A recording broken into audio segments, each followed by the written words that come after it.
The March 7th, 2022 Columbus City Council meeting will now come to order.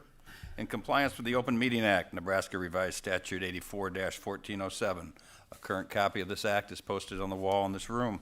Madam Clerk, would you please call roll? Bulkley. Here. Augustine Schulte. Here. Barr. Here. Hemer. Here. Jablonski. Here. Kreshaw. Here. Lohr. Here. Roth. Here. Schilling. Here. Mayor Bulkley, the roll has been called. Thank you. Mrs. Council President. Our Father, thank you for the opportunity to serve our fellow citizens. Please give us your wisdom and guidance to make the proper decisions entrusted to this governmental body. May our conduct show respect, honor, and courtesy to each other, as well as to all our citizens. Amen.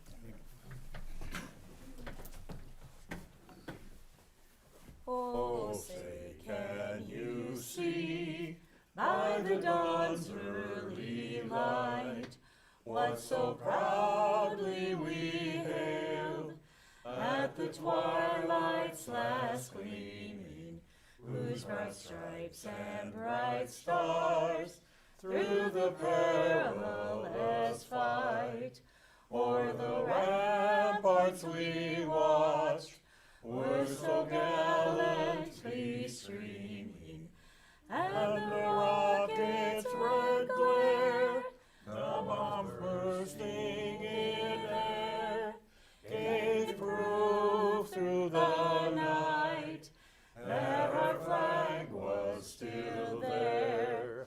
Oh, say does that star-spangled banner yet wave o'er the land of the free and the home of the brave?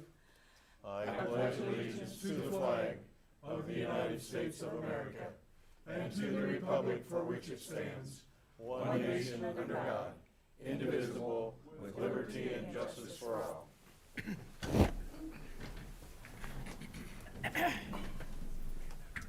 Good evening. I welcome everyone to tonight's meeting. If at any time during our meeting this evening anyone in our audience would like to come forward and address any item on our agenda, we'd ask that you do so. We'd ask you please come to the podium, give your name, address, and we'd ask that you keep your comments to 5 minutes or less. With that, we'll move forward to the consent agenda. Item 4, consent agenda. The following items are considered to be routine by the City Council and will be enacted by one motion. There will be no separate discussion of these items unless a City Council member or citizen so requests, in which event the item will be removed from consent status and considered in its normal sequence on the agenda. Item 4A, minutes of the February 22nd, 2022 City Council meeting. Item 4B, minutes of the February 22nd, 2022 Civil Service Commission meeting, certifying firefighter, EMT, hazardous material technicians candidates Patrick Shimmick, Jacob Hytrek, Harley Eichmeyer, and selecting Calvin Novak, Broderick Hoft, and Theodore Vaughn as additional firefighter EMT hazardous material tech candidates for potential position in the near future. Item 4C, reappointment of Jake Waka and Marty Eaton to the Employee Retirement Committee for 2-year terms. Item 4D, quote from Diamond Vogel Paint Center in the amount of $22,460.20 for paint and supplies for the street department. Item 4E, quote from HOA Solutions Incorporated in the amount of $19,221 for control updates to the water production well number 1, located at 10th Street and 28th Avenue. Item 4F, resolution number R22-18, approving the agreement with Columbus Youth Baseball League for the use of Centennial Park baseball facilities. Item 4G, resolution number R22-19, approving the agreement with Columbus Youth Softball Association for use of Bradshaw Park softball facilities. Item 4H, resolution number R22-20, approving the permanent trail easement agreement with Shady Lake Development LLC. Item 4I, resolution number R22-21, approving the final acceptance completion of 3rd Avenue and the 18th Avenue Viaduct projects. Item 4J, resolution number R22-22, approving the final acceptance and completion of 12th Avenue and the UP Railroad Viaduct project. Item 4K, payroll and bills on file. Mr. Mayor and Council, is there anything you would like to remove from consent status? Mr. Mayor, I move that the items on the consent agenda be approved as presented. Second. We have a motion and a second to approve. Any discussion? Seeing none, all those in favor signify by aye. Those opposed, nay. Motion passes. Brings us up to special presentations. Item 6A, proclamation declaring March 2022 as National Athletic Training Month. We have a proclamation that I would like to read, and we've got a few athletic trainers in the audience, just a couple. And if any of you would like to come to the podium, I would be glad to read it, or if you'd like to wait till afterwards and maybe have a comment or two after that, it's up to you. All right, we'll wait till afterwards. National Athletic Training Month proclamation. Whereas National Athletic Training Month is in March, and the official theme for 2022 is providing health care everywhere.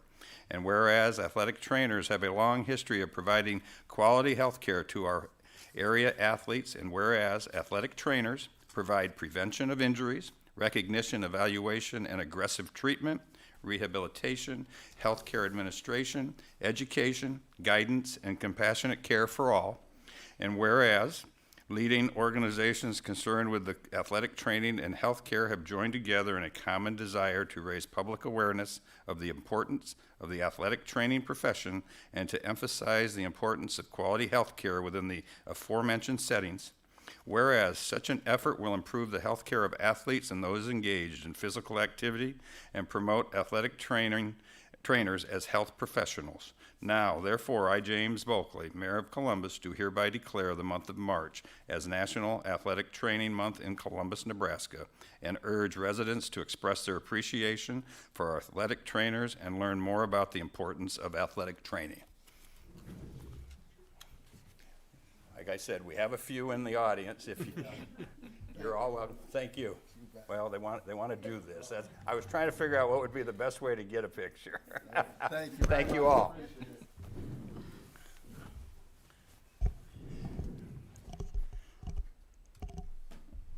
If you want to do something on your own in the back, you're welcome. You don't have to sit through the rest of the meeting.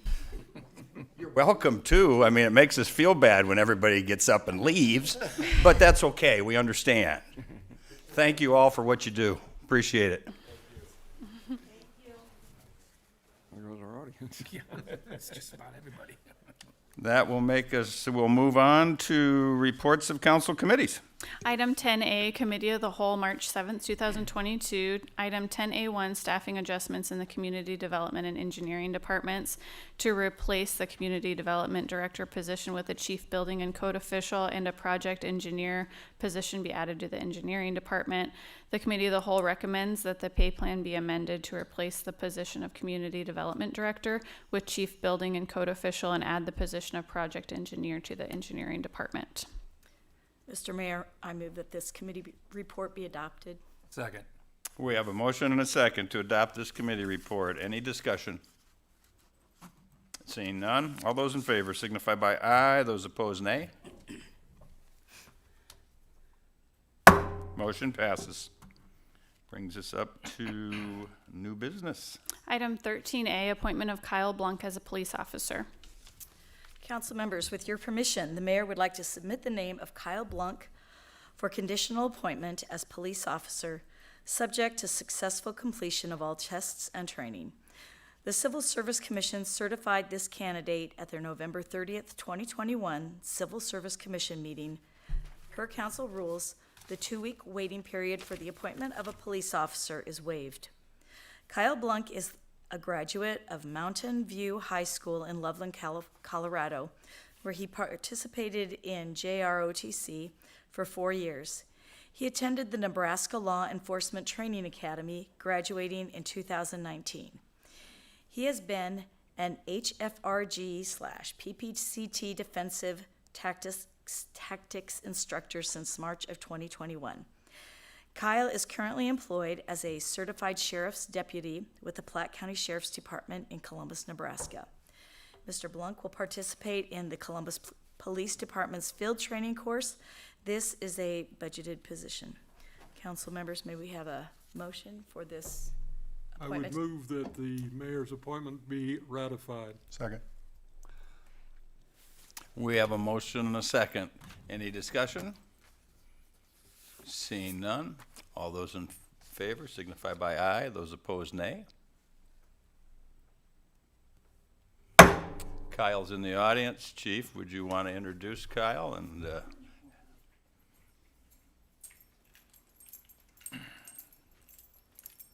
Mayor Bulkley, City Minister Vass, council members, Chuck Shear, Police Chief. It's my pleasure to introduce Kyle Blanc. He's our newest member to the police department. Looking forward to bringing him on about the 28th of March, as I understand it. He'll start his field training with us. He's already been through the academy, so that part's done.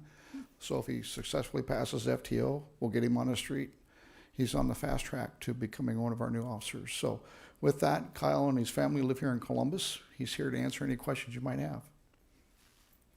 welcome. Thank you. My name is Kyle Blanc. Nice to meet all of you. Don't Yep, really have any you're- questions. Just wanted to welcome you and tell you we're glad to have you on board. Yep, welcome, Kyle. Very much so. Thank you. He's got to be at work, so he's got to go back and change into his deputy uniform. So thanks for getting him on early on the agenda. No problem. Item, oh, did you guys vote? Yes. Yes. Okay. Item 13B, appointment of Jacob Hytrek as the firefighter, EMT, and hazmat technician. Council members, with your permission, the mayor would like to submit the name of Jacob Hytrek for conditional appointment to the position of firefighter EMT hazmat tech, subject to successful completion of all pre-employment requirements. Per council rules, the 2-week waiting period is waived for an appointment of paid firefighter. Mr. Hytrek was certified for firefighter EMT hazmat tech by the Civil Service Commission at their meeting held February 22nd, 2022. Jacob Hytrek is a graduate of Bennington High School in Bennington, Nebraska. He is currently enrolled at Metropolitan Community College in Omaha, Nebraska, studying toward his Associates of Applied Science in Fire Science Technology, with anticipated graduation in the fall of 2022. He has certification as Firefighter 1 and 2, EMT, and Hazmat Operations. Mr. Hytrek has been a volunteer firefighter EMT for the Bennington Fire Department since 2020 and currently serves as president of their fire department. He also serves as an instructor for the department's Fire Cadet program. He is currently employed in Bennington, Nebraska as the co-owner and operator of Mean Machine Property Services, LLC. Council members, we need an appointment, please, for this ratification. Move that the mayor's appointment of Jacob Hytrek as, firefighter EMT hazmat technician be ratified. Second. We have a motion and a second to approve. Any discussion? Seeing none. All those in favor signify by aye. Those opposed, nay.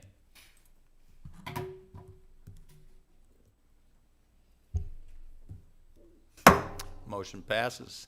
We have Mr. Hytrek in the audience. If you'd like to come up, and Nathan, if you want to come up and introduce him, that would be awesome.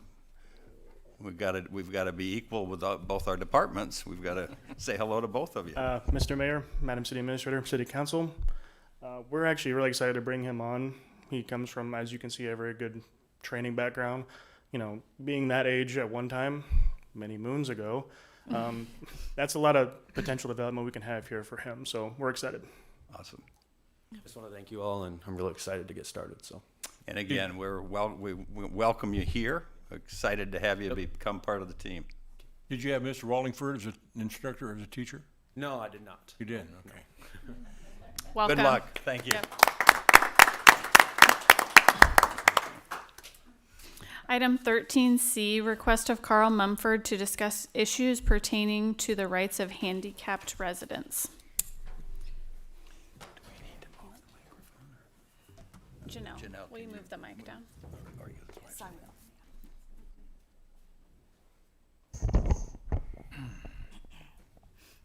Or just bend it down, Yeah, I I would think will think be you- sufficient. There we go. There we go. Yes, my name is Carl Mumford. I live here in Columbus, 1865 19th Avenue. And I wish to start out with a basically, my whole presentation is based on this one article, which it is. What it is Article 6, Paragraph 2 of the U.S. Constitution, or in other words, known as the Supremacy Clause. In short, what this means is that every state, community, and village that is incorporated is bound by its rules. There is no dispute. I am here to present several instances where this has been a problem for some communities and some school systems. All of these you can look up on the Department, the United States Attorney's Office in the that's Department of Justice in Washington, D.C. It's on their website, every last one of these. And there's virtually thousands more. And for instance, District of Maryland, their school had to reach and this was in Frederick County, public school district to protect students with disabilities. In short, the district balked, so the federal government stepped in and made them make certain adjustments. It was a settlement. Basically, they didn't have much of a choice but to settle or face the worst of consequences. The same thing is with more closely is the city of Omaha, Nebraska. The punitive part of this settlement ended in 2021, and they are still paying for this because they did not want to comply with the Americans with Disabilities Act. Last but not least is the Fremont Ymca. Same thing. They did not want to comply with the Americans with Disabilities Act because it would cost them too much money. Well, they were sued by the federal government, and it cost them a hell of a lot more than what, pardon my French, that they would have if they would have just been in compliance. As a matter of fact, they are a model for every institution, being public or private. I can even go there in my wheelchair and get into a wheelchair that is submersible. It's just easy transfer. And it gives me the right that was agreed to in the federal suit that everybody be able to use their facilities. I am not bringing this to you as a threat, I must confess, and I don't want it to be construed as a threat. It is just information. It's just information. And I must confess, I was at my wit's end when a cooler head told me to approach the city council in its entirety. Thank you, Madam President. And so I did that. I am doing that now. I just want everyone to realize that people like me who are severely disabled, I can't even leave my truck without being transferred into a wheelchair. Combat did that to me. And I'm not going to apologize for requesting that my rights be upheld. I won't do that. I'm sure most of you, especially those of you who are in the legal profession, have heard of Occam's razor. And basically what it says is Occam's razor is often stated to be an injunction not to make more assumptions than you absolutely need. In layman's terms, the simplest explanation is usually the best one. Well, the best explanation is to follow the law as it is established by the federal government. I have wide support from every state senator. And yes, I contacted all of them. I just included a few. And they are in support of my, well, lack of a better word, a cause. I do want to throw out there that I am not the ogre that I've painted by some people. And those of you know who you are. I don't need to mention names. However, I do not believe that this city, in its wisdom, should rule with an iron fist. I've never believed that. However, one citation out of 10 is far from an iron fist. And for me to get that information, I would have had to pay just around $300 to get it. I wonder who paid for this information that was given to me. The fact of the matter is, I want a peaceful and non-conflicting type of solution. Mr. Mumford, could I ask, what is it you're asking for? You're welcome to continue to talk, but where are you going with your issue here so we can move towards some kind of conclusion and talk about it or whatever? What do you see that's either not happening or needs to happen? Okay. Like I started, I kind of got off track. I don't want people to think that I am the ogre that some people think that I am. I had a commanding officer tell me once, when in battle with an enemy, you must come to some kind of reasonable, you have to have some kind of offer of, something to offer. In other words, state of Pennsylvania, years ago, they don't do it anymore. I'm getting to where your question, Mr. Mayor. They used to have up at their borders what you would pay if you broke the speed limit. Back when I was active duty military, I can guarantee you I went 55 through the state of Pennsylvania. And everyone on that road did because of the threat of what it would cost them. I would ask that, one, we don't have to write tickets for everyone who violates handicap parking spots. I'd like to see a written warning. I think that would be great, because without a written warning, you have no way of knowing how many times those people have violated them. No way of knowing whatsoever, because I've watched officers will just go up there, give them a verbal warning, and walk away. No identification, no taking down the license plates numbers. A written warning doesn't hurt anybody. It just tells them how serious we are. One more thing I'd like to add is put up, they're all over the place, but not every handicap parking spot has them, is the fine if you are caught violating that spot. Handicap parking, $150 fine. I've seen that around town quite a bit, but not everywhere. That would be an equitable solution, I would think. I don't think it's asking too much. So I'm just going to reiterate what I'm hearing. Your biggest concern is in regards to the enforcement of the handicap parking. That's the way it's being enforced in Columbus. That's what I'm hearing you say your biggest concern is? Yes, a big part of it. Yes, absolutely. And is there anything else that you see in regards to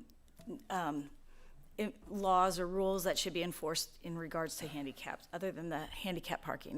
Was there anything else that you've noticed or seen, or that you've experienced in the community as a handicapped person, where you didn't feel like something was enforced that should have been?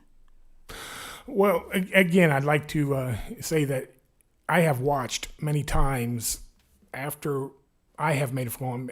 In fact, between my wife and I, who is also handicapped, we, in the last year or two, have lodged at least 50 complaints and have not seen anything less other than, except for 2 times, a written citation was issued that I can remember all the way back to 2015.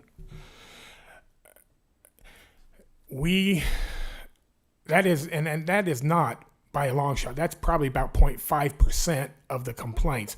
That by a long shot is not, ruling, so to speak, with iron fist. Mm-hmm. And that's not what I wish. Yeah. My money is just as important to me as it is to everybody else. The only location that you're interested in is the middle school? Actually, I'm interested in everywhere in Columbus. And I would have to say, I stopped at one of the gas stations, the one, I don't remember, then it's up on the highway there, and visited with one of the ladies. I think you gave me your name at one time, and visited with her, and she did make that comment too, that as a store clerk where she could see, she said the handicap parking was violated every day. That handicap parking places by their gas station was violated every day. And so I would concur. I think there's a lot of people who think, oh, I can stop in here real quick. I'm just going to run in, get something, and I don't think our citizens are always taking it seriously. That no, but to just stop and park quick and run in to get something, you are violating that law. And I think I notice since the times that I have visited with you, I am so conscientious now when I go into a parking lot to look and see who's parked here that has a handicap parking sign, who doesn't. I'm much more conscious about watching for it now than I used to be. But I'm much more aware of how it's abused, how many people abuse that privilege. I think we think, maybe to have a person park there and they just get a verbal warning and that's it. But even that 5 minutes, you don't know if a handicapped person drove in the parking lot at that time and needed that spot. And basically, if we are going to give every single driving person in this community a free pass, that's 22,000 people. 22,000 times a handicapped person was prevented from parking in that spot. And so I think your concerns are very legitimate. I think we need to raise our awareness level of speaking up for those people who, when we see somebody parked in a place that shouldn't be parked there, we need to call and report that. And we can do that anonymously. We don't have to give a name or an address or any information. And I do hope that our police officers will take that seriously. I know they want to be non-confrontational, but every person who drives knows they are not supposed to park in a handicap parking place. We learn it in driver's ed. So anyone who's pulling up in that handicap parking place, they know they're breaking a law. They know. So I don't think we need to give them a free pass. That's my personal perspective. So, but I guess that's my response to what I'm hearing you say, and I think that's something we've talked about in our phone conversations. And there has been times where I have basically been accused of making those handicap parking spots my own. Basically saying that I want this to be my spot and my spot only, which is not anything farther from the truth. The fact of the matter is, in accordance with the ADA, which we are all bound by, I have the right to park there. I don't even have to explain myself to anybody. I have the placard. I am disabled. I am a combat disabled veteran, 100%. So I'm not going to explain myself. And again, like I said, the law tells me I can do that. Federal law tells me I can do that. And we are all bound by that statute. I don't think there's any disagreement, Mr. Mumford, about the statute and the legality of it. I don't think anyone up here would disagree with you at all. And I don't think anybody up here would disagree that when the law is broken, it needs to be addressed. But I do think that there's issues and times and circumstances that dictate when and how quickly and where officers might be.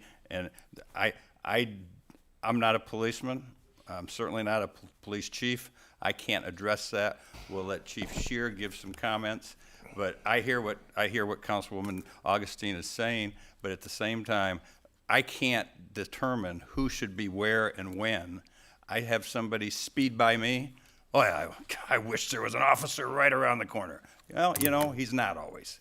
you know, and so I think we need to recognize that. But I think if there's issues that we can help with, then we need to give the attention where it may help. But again, I can't sit up here and direct our police officers to do something. That comes from our police chief, and that comes from their ability to enforce the laws the way they see that best fit, and to make sure it's legal. We have, you know, we've all got to live within those parameters. So that being said, I think, you know, do you have more to add from your point of view? I'd like to hear from our police chief. Does anybody have any more comments for Mr. Mumford? I mean, I think we all understand where he's coming from. Well, yeah, I think we do. You know, my mother-in-law had a parking handicap, and she always tried to give it to me when we go places, and I refused. I said, there's no reason I have to do that. I can drop you off, and I can get to another spot and leave that spot for someone that actually wants to get out of their vehicle and go into the business and do business with people. But, you know, to use it as a place to wait to pick people up, I'm not so sure that's the case. But, you know, that's an opinion. But, you know, like the mayor said, you know, people speed by. You know, I have a daughter with disabilities. You know, I certainly appreciate your wanting to carry the banner for her as well. But there's some give and take here, you know, and I think we have to understand that, you know, and so. And I have proposed that give and take. Well, It's a very simple thing to do. Nebraska does allow for written warnings. I've checked. That's just all I'm asking. I'm not saying the police need to drop everything just to go after someone going into a handicapped parking space that shouldn't be there. However, I am saying when they do see it, that it is logged to where you can track it.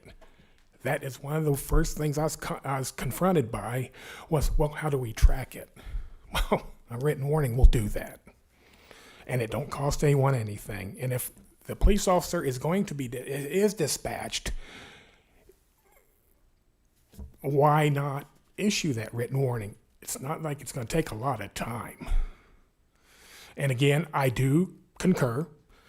The police chief has the absolute responsibility to deploy his forces, to send his officers where he sees fit. I agree with that.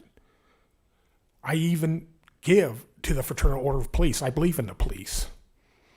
It's only $50. I could only afford the gold package, but it's $50 a month. However, so I don't have a problem with that. I just wish these other solutions I offered would be considered at least. And that's all I have. Thank you. Thank you. Appreciate it. Thank you for your service also, sir. Thank you, sir. Appreciate I it. appreciate it.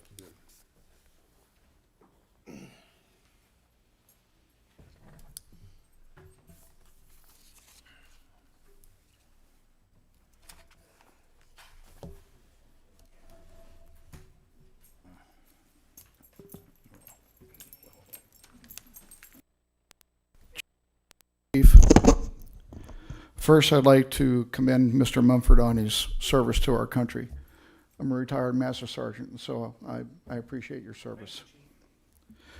Now to address some of Mr. Mumford's concerns. I had my secretary go back through our citations and our log of activities for specifically handicapped parking violations. And when he said the citations were 1 in 10, I don't know what he's referring to, because with regards to handicap parking violations, we had 35 complaints. Out of those 35 complaints, we issued 17 citations. We gave 5 verbal warnings, 5 were gone upon arrival, and 8 were unfounded. And those that were unfounded, typically what those are individuals that are parked in those spots and they don't have their placards put up correctly. And so we do on-the-spot corrections. Now, I don't think it's appropriate to issue those people written warnings. I think all we need to do there is just do some education and have them put it on properly.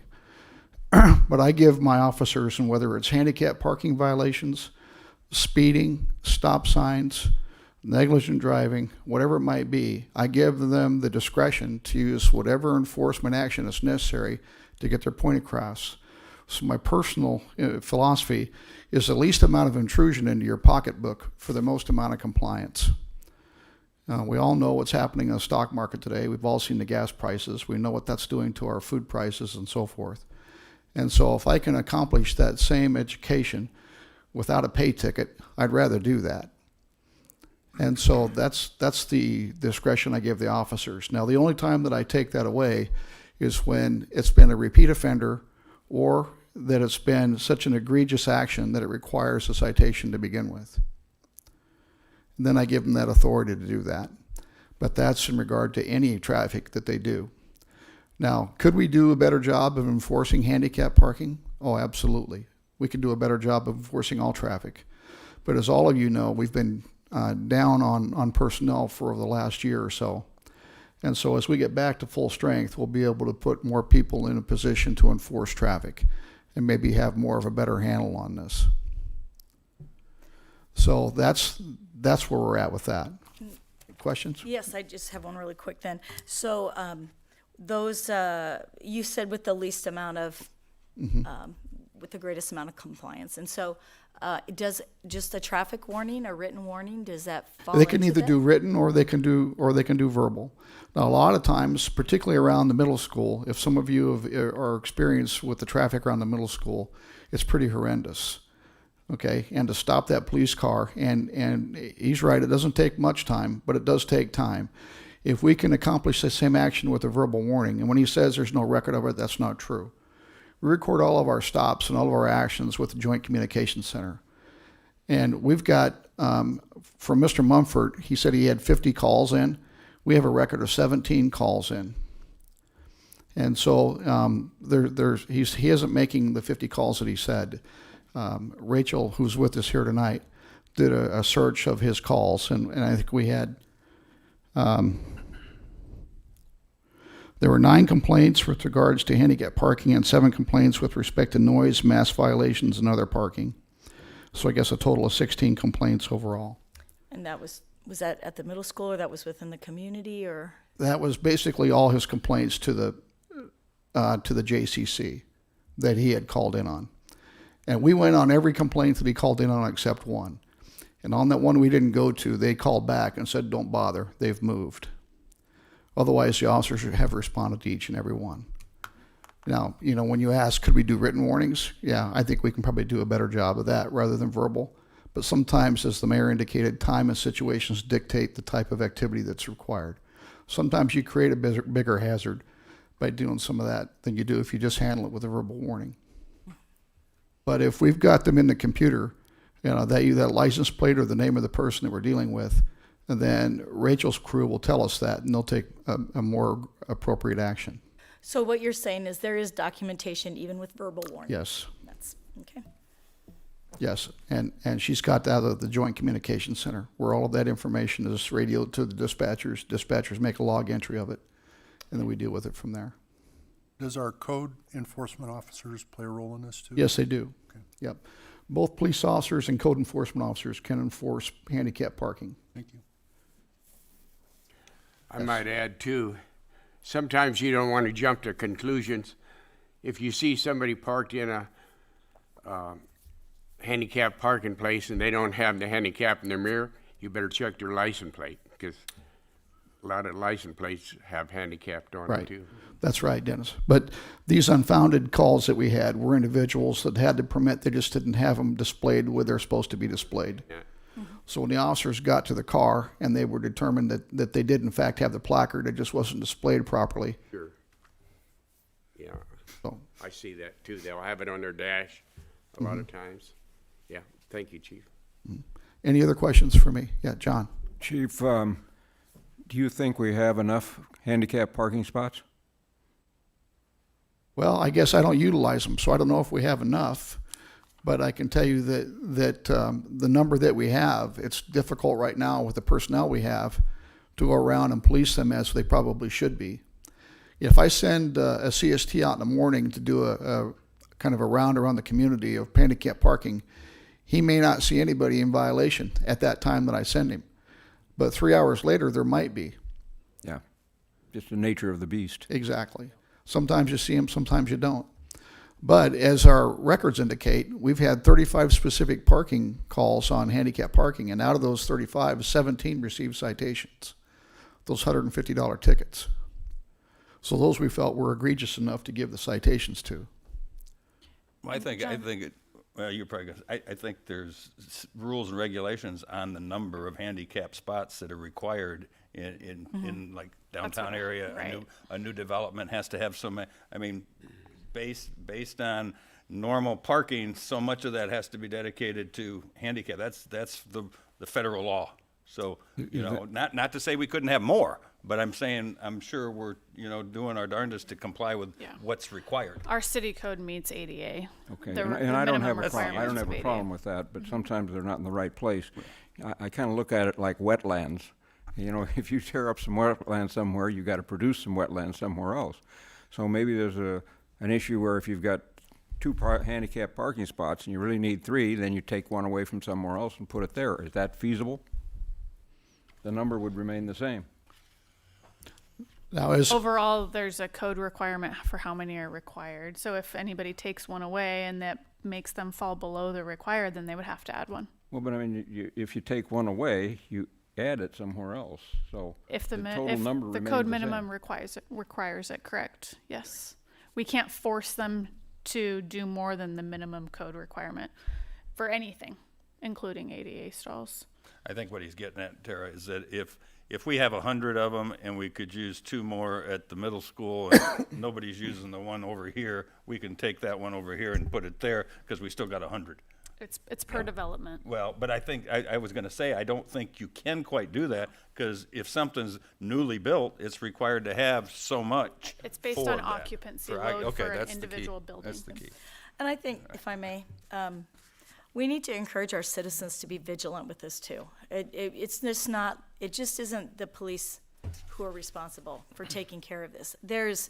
Our citizens need to be just as vigilant about being aware of it, being conscientious about where they're parking, and just to, up it a little bit with their awareness of what they can do to contribute and to assist the handicapped people and residents of our community, and just that awareness. And if you notice it, say something, because I would suspect there's a lot of times they don't get reported because people aren't paying attention, or people are abusing it and using it when they're not supposed to be. I can assure Mr. Mumford and his family that if they see violations in the future, they call us. The dispatchers will send us and we will go. And we will take the appropriate action when we have contact with those individuals.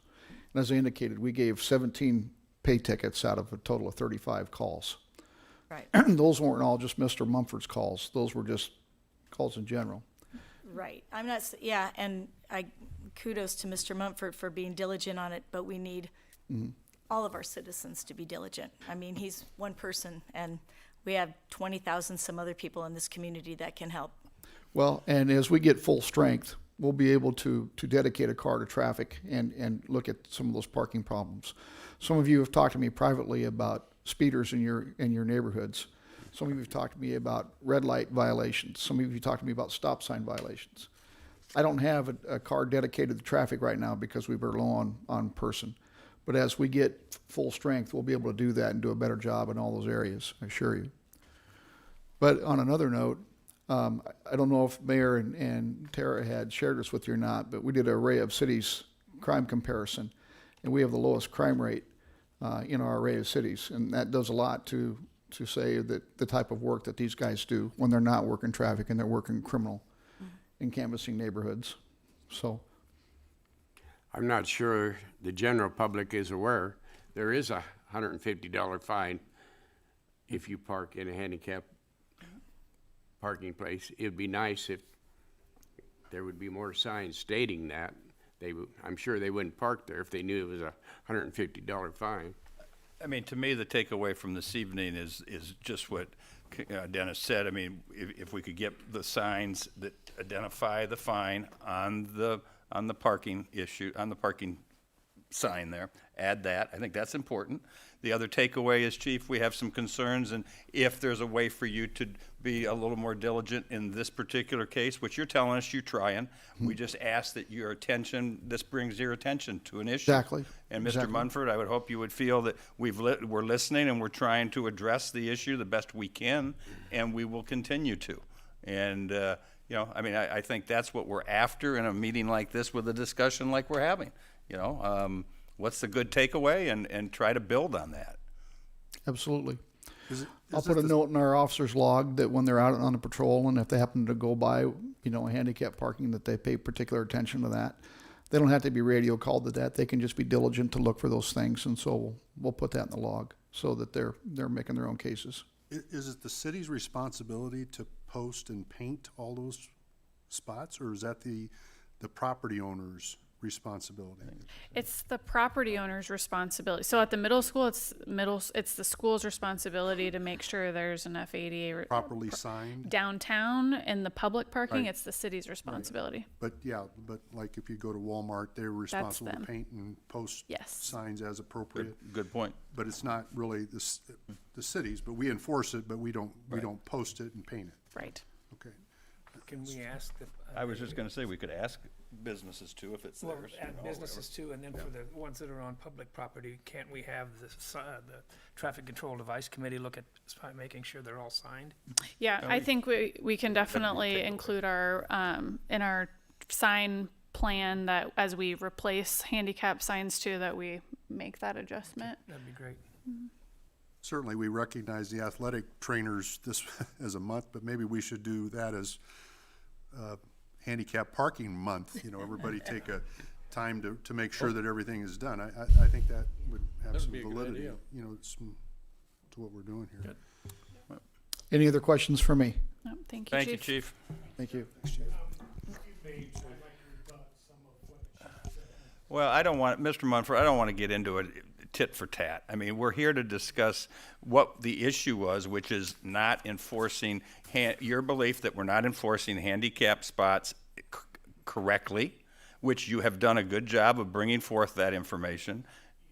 And then, as I said, the takeaway from that is what can we do to do better? And I think we have taken away from that some items that we will try to work into what we do to do better. I do not get any more, I don't see any need for you to come up and rebut what we just went back and forth on. I'm sorry. Well, it's just that the city administrators are the ones that gave me those numbers, the 9, the 10 citations. Okay, well, But what's wrong with that? Because there was only Okay. one ticket that was issued. And I'm tired of being lied to. we're not talking about lying to anybody. Yes, we are. No, we're not. Oh, I passed on to you exactly. Oh my goodness. Mr. Munford, we are not forcing you anywhere, and I am sorry that's your feeling. We will now move on to 13D, please. Item 13D, quote from Central Square Technologies in the amount of $86,876.33 for mapping automatic vehicle location software for the Joint Communications Center.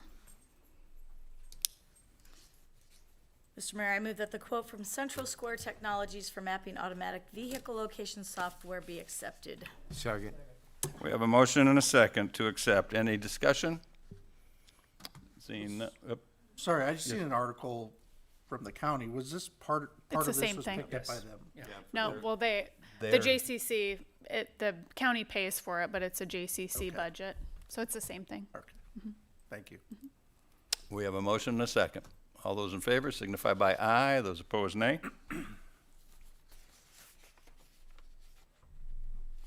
Motion passes. Item 13E, quote from Sirius Computer Solutions LLC in the amount of $32,370.53 for firewall hardware replacement and migration services. Mr. Mayor, I move that the quote from Sirius Sirius. Computer Solutions LLC for firewall hardware replacement and migration services be accepted. Second. We have a motion and a second to accept. Any discussion? Seeing none, all those in favor signify by aye. Those opposed, nay.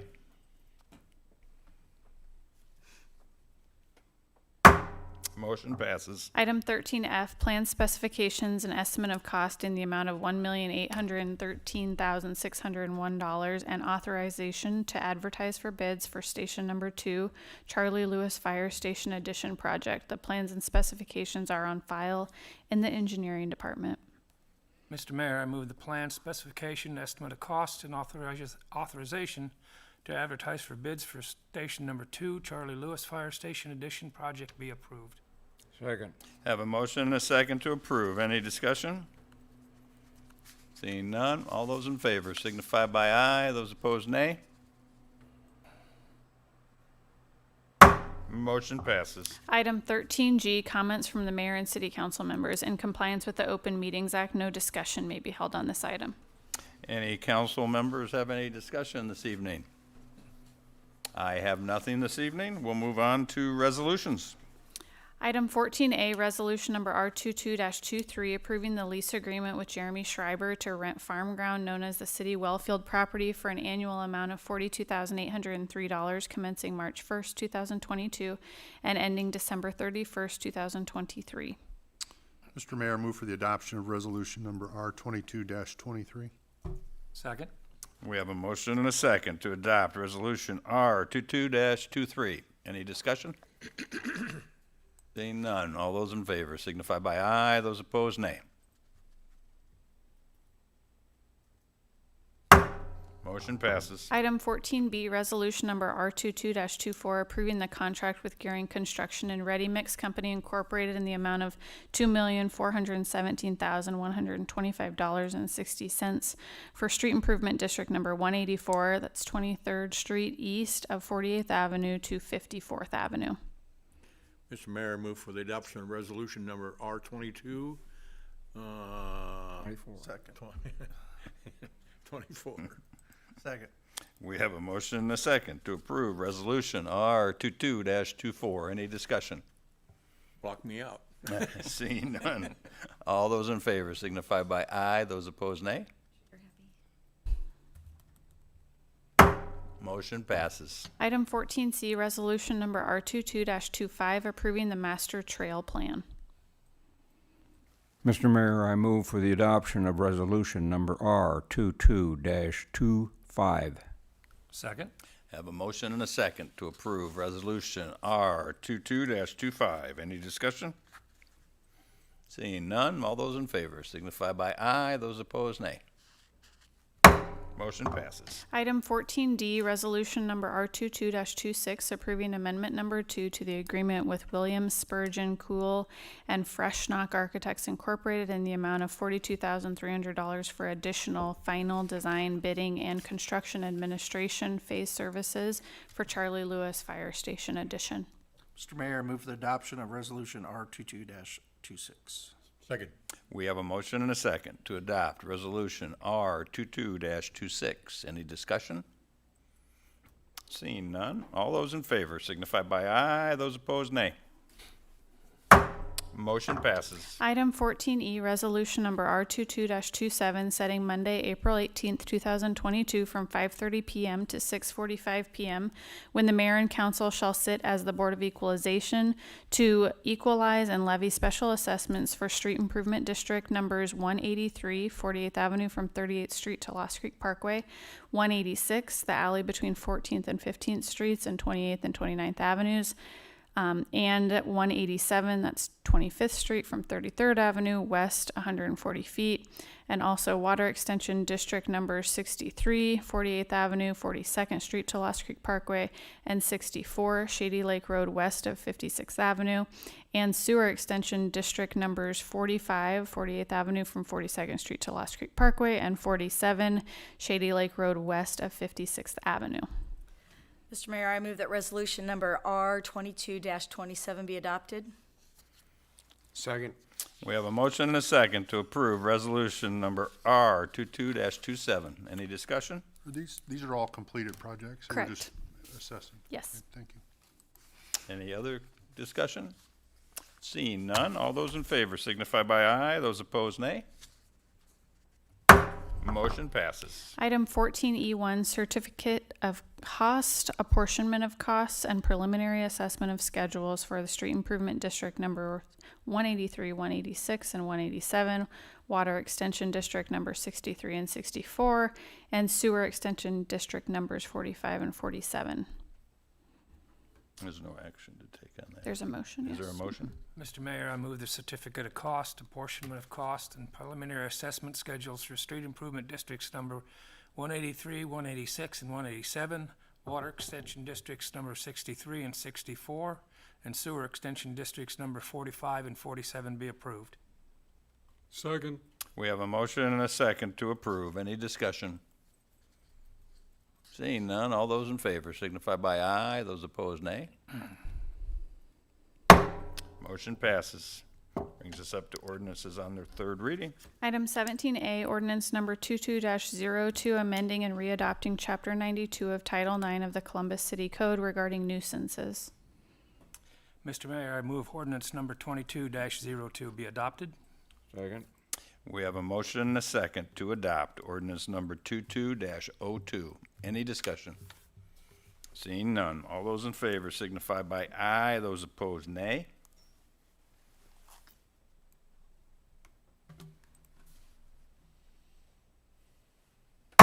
Motion passes. Meeting adjourned.